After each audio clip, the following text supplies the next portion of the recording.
Para muhibbin rahimakumullah, wabah penyakit yang melanda kita sampai saat ini belum diangkat oleh Allah Subhanahu wa ta'ala.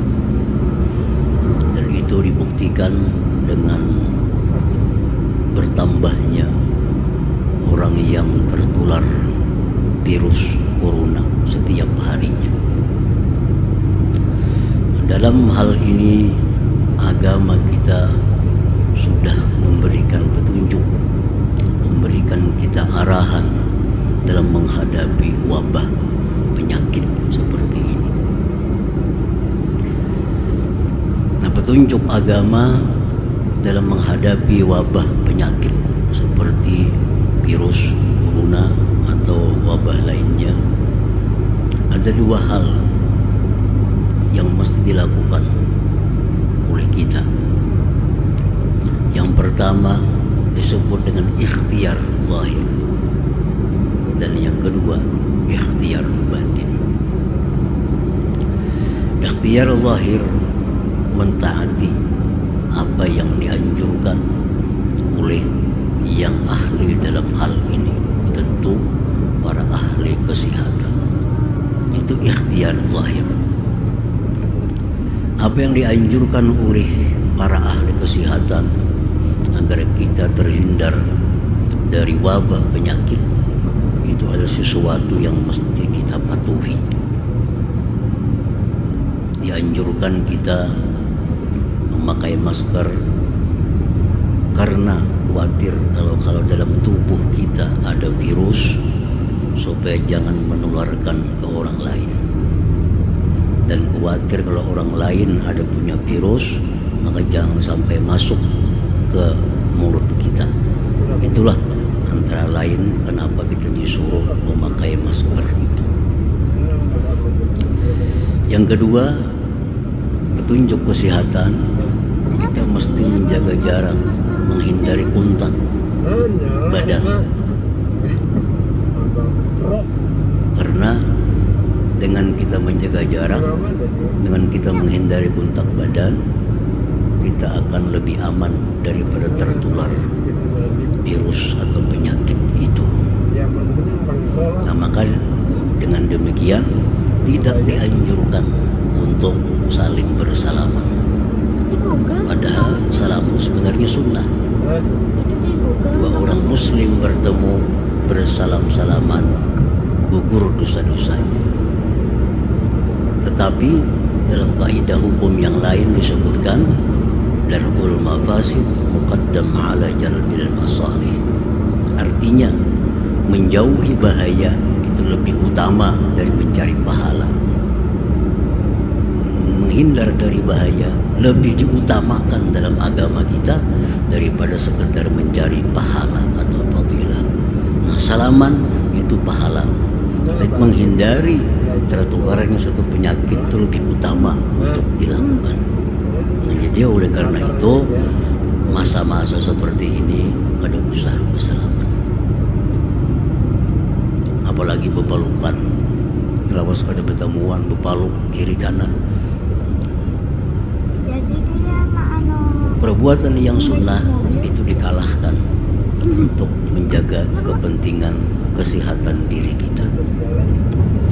Nah, para muhibbin rahimahumullah, dan lagi dianjurkan untuk sering mencuci tangan pakai sabun, karena itu dapat mematikan virus kalau ada di tangan kita. Nah, itu ikhtiar zahir yang mesti dilakukan. Dan ikhtiar ini dilakukan bukan tanpa nilai, tetap diberi pahala oleh Allah Subhanahu wa ta'ala, karena tujuan kita ada menjaga anugerah kesehatan yang diberikan Allah kepada kita.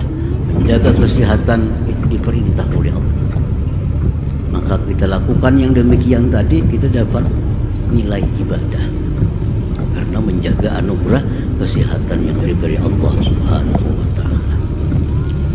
Nah, para muhibbin rahimakumullah, yang kedua yang lebih penting dari itu ikhtiar batin.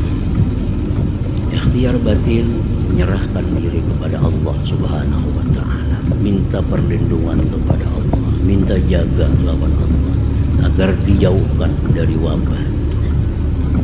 Dan lagi arahan-arahan yang disampaikan Rasulullah Sallallahu Alaihi Wasallam, baca pagi ini, baca petang hari ini, itu bagian ikhtiar batin agar kita terhindar daripada musibah.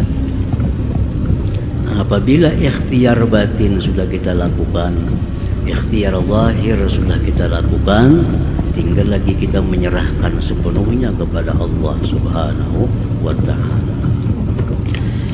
Para muhibbin rahimakumullah, penyakit wabah ini bukan hanya terjadi sekarang. Di zaman dulu pernah yang lebih dahsyat daripada wabah corona. Di tahun 18 Hijriyah, waktu Sayyidina Umar ibn Khattab menjadi khalifah, terjadilah satu wabah besar yang disebut dengan ta'un Amawas. Amawas itu tempat di mana asal muasal virus ta'un. Amawas tempat kota yang ada di dekat Baitul Maqdis. Di situ asal muncul ta'un, virus ta'un kulira, menyebar ke seluruh negeri Islam. Negeri Islam itu dulu Suriah, Israel, Palestina, Yordania, Libanon, Syam. Jadi Syam itu luas, ibu kotanya Palestina pada waktu.